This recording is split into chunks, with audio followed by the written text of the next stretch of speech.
புத்தம் புது செய்தி. கரூர் கூட்ட நெரிசல் வழக்கில் உச்ச நீதிமன்றத்தில் நடந்த விசாரணைய நான் இப்பதான் பார்த்தேன். என்னென்ன நடந்ததுன்னு ஒரு சுருக்கமான டைம்லைன் இதோ. முதல்ல மனுதார தரப்பு. அவங்க சகோதரிய இழந்த ஒரு குடும்ப உறுப்பினர் ஒரு முக்கியமான குற்றச்சாட்டை முன்வைச்சாங்க. கூட்டம் அமைதியா தான் இருந்துச்சு.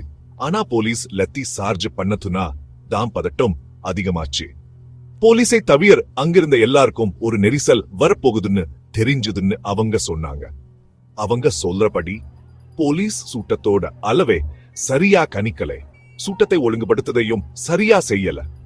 அவங்க நிறைய சந்தேகங்களையும் எழுப்புனாங்க. நம்பர் பிளேட் இல்ல ஒரு ஆம்புலன்ஸ் சூட்டத்துக்குள்ள போக அனுமதிச்சாங்களாம்.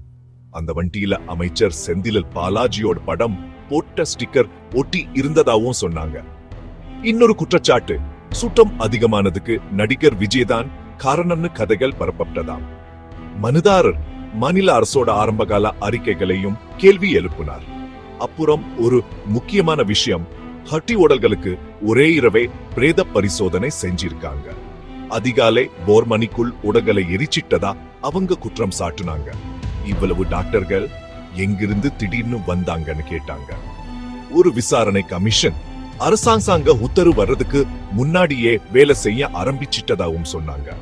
அனுமதி பத்தி பேசும்போது போலீஸ் ஒரு கட்சிக்கு கூட்ட நெரிசல் அபாயம்னு சொல்லி அனுமதி மறுத்தாங்களாம். ஆனா இன்னொரு கட்சிக்கு அனுமதி கொடுத்தாங்களாம். இது சரியில்லைன்னு சொன்னாங்க. அவங்களோட முக்கிய கோரிக்கை பலீட்சியே விசாரிக்க கூடாது. ஒரு சுதந்திரமா விசாரணை வேணும். எதிர்காலத்துல பொதுக்கூட்டங்களுக்கு தெளிவான விதிமுறைகள் வேணும். இப்போ நீதிபதி என்ன சொன்னாங்கன்னு பார்ப்போம். நீதிபதிகள் சில முக்கியமான விளக்கங்களை கொடுத்தாங்க. 1. மாவட்ட நிர்வாகத்திடம் சிறப்பு அனுமதி பெற்றா இரவு நேர் பிரேத பரிசோதனைகள் செய்யலாம்.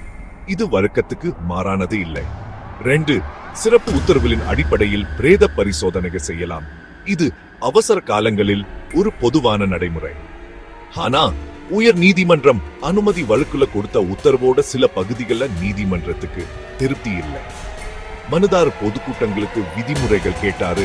ஆனா உயர் நீதிமன்றம் வேற ஒரு உத்தரவை கொடுத்ததுன்னு சொன்னாங்க. சுருக்கமா சொல்லணும்னா உயர் நீதிமன்ற உத்தரவு எங்களுக்கு புரியல. மேலும் இந்த உத்தரவு கவலை அளிக்கிறது.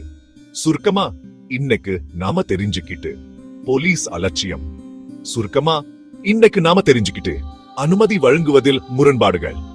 சுருக்கமா இன்னைக்கு நாம தெரிஞ்சுக்கிட்டது சம்பவத்துக்கு பிந்தைய நடைமுறை தவறுகள்.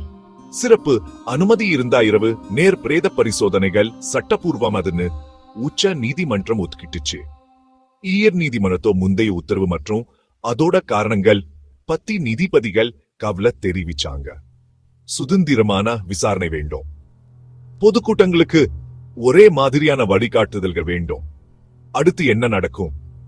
நீதிமன்றம் பொறுப்பு, செயற்பாடு மற்றும் யார் விசாரிக்கணும் ஆராயும். நான் தாக்கல் செய்யப்பட்ட ஆவணங்கள், உத்தரவுகள் மற்றும் சூட்ட நெரிசல் கட்டுப்பாட்டு விதிமுறைகள் பற்றி என்ன நடவடிக்கை எடுக்கப்படுதுங்கிறத கவனிப்பேன். சப்ஸ்கிரைப் பண்ணுங்க. அடுத்த உத்தரவு வந்ததும் நான் உங்களுக்கு உடனே அப்டேட் பண்றேன்.